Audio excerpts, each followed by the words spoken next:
Good morning everyone. I am Dr. Rama, a fertility specialist at Roshni Fertility Center, Visakhapatnam. Today we are going to discuss about what is miscarriage.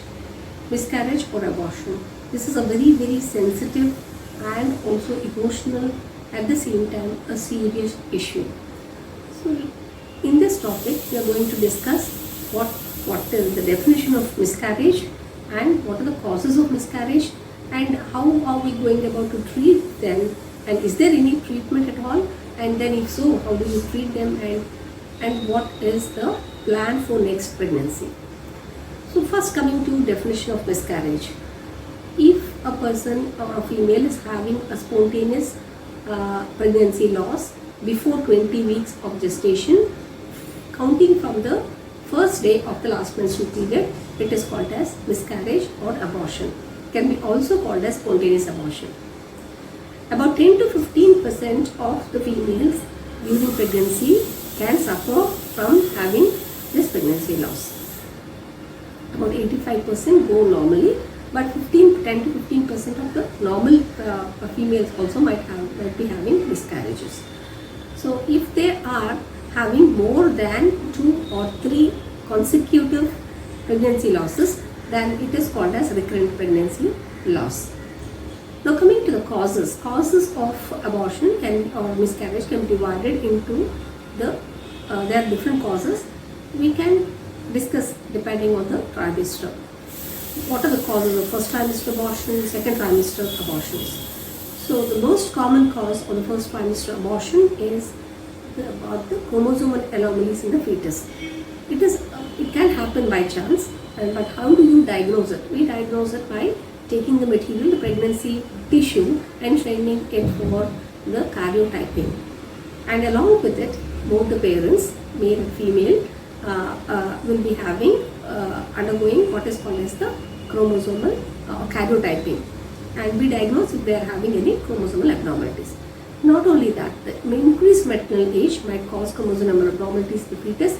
The most common cause being Down syndrome. Other trisomies like trisomies 18, 13, 18, which is also called as Edwards syndrome, and chromosome 13 also can happen. And apart from the chromosomal abnormalities, any systemic illness in the body, like in the mother's body, like it can be uncontrolled diabetes, or it can be because of urinary tract infection, glomerulonephritis, heart conditions, any systemic problems in the mother can cause first trimester abortions. And not only that, the thyroid problems, increased thyroxine levels, that hyperthyroid or hypothyroid also can cause recurrent pregnancy loss. Not only that, increased prolactin levels and other endocrine abnormalities, like if you take a mother having a polycystic ovarian syndrome, here the egg might be of a poor quality, so it might end up having a pregnancy loss. Not only that, the hyperinsulinemia and hyperandrogenemia in polycystic ovarian syndrome can have impact on the implantation and cause abortions. And apart from this, increased prolactin level also can cause what is called as recurrent pregnancy loss. And other than that, the newly emerged a syndrome called as the antiphospholipid syndrome. It is an autoimmune condition. It is an acquired condition, and it has an acquired thrombocytopenia. Here what happens is there will be small clots, and these clots will be blocking the blood vessels supplying blood to the fetus, from maternal blood vessels supplying blood to the fetus, and the fetus might have there will be a fetal loss. And apart from this, any infection in the body, viral infection, typhoid, uncontrolled in temperatures and all, can cause recurrent pregnancy loss. So now coming to the second trimester, the most common cause being the pelvic infections, any systemic illness like uncontrolled high temperatures because of typhoid or viral infections are routine causes. But apart from that, there is a cervical condition called as cervical incompetence. Here what happens, it can be because of an acquired cause, it can be congenital. Normally the cervical length is about 4 centimeters, but this shortens and there will be a painless delivery. Along the baby will be having his heartbeat, no other problem will be there, but baby along with the membranes will be expelled out of the cervix, and it will be painless and very less amount of bleeding will be there. So how to diagnose this? usually by doing an ultrasound. And what do you do about it? We put after doing an NT scan, that's nuchal translucency scan, and if you find that there's no abnormalities, then you can do what is called a cervical stitch or cervical ensaccage. Apart from this, in the second trimester, the major part is contributed by uterine anomalies. It can be anywhere from uterine septum, or it can be because of the uterine bicornuate uterus, uterine diadelphus, and incompetent cervix, T-shaped uterus. All sorts of uterine anomalies might lead to second trimester abortions. And apart from that, again coming to any other uncontrolled diabetes, all such things also can cause the second trimester causes. Now, with this we end the causes. What are the conditions which will not cause abortions, and like what are the myths the people usually have, and what doesn't, and what are the facts? So usually people say that I'm under severe stress and that's why I had an abortion. So this is not true.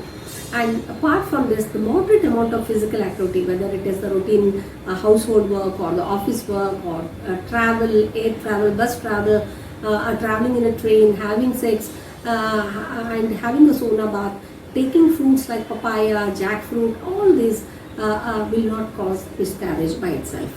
So it's just a myth, and the fact is, they say it's a big no.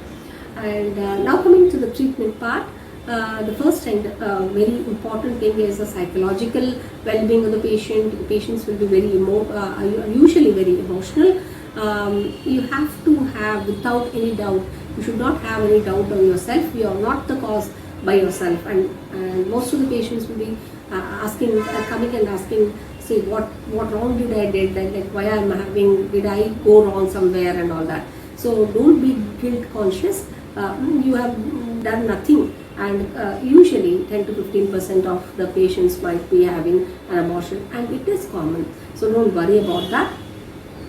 And then you go to a doctor, talk to the doctor, and then take some psychological counseling, then settle down, and after that you get investigated. There's a panel of investigations, and even the doctor also have to have the reports to counsel you in a proper way. So you have to understand this and undergo all the investigations, and at least most of the time you will find some cause.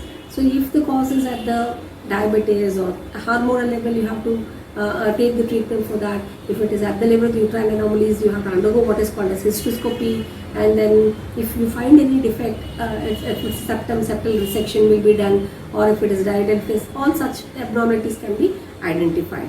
Not only that, if it is cervical incompetence, you can have a cervical stitch.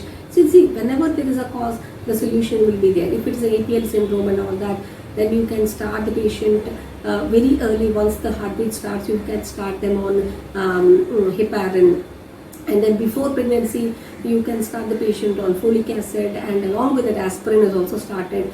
All such preventive measures can be taken, and all the systemic illnesses like especially diabetes and any endocrine problems have to be diagnosed before. Pre-pregnancy planning has to be done 3 months before, so that the well-being of the mother and the baby is important to have a nice and healthy baby. So thank you very much for the patient listening, and thank you very much.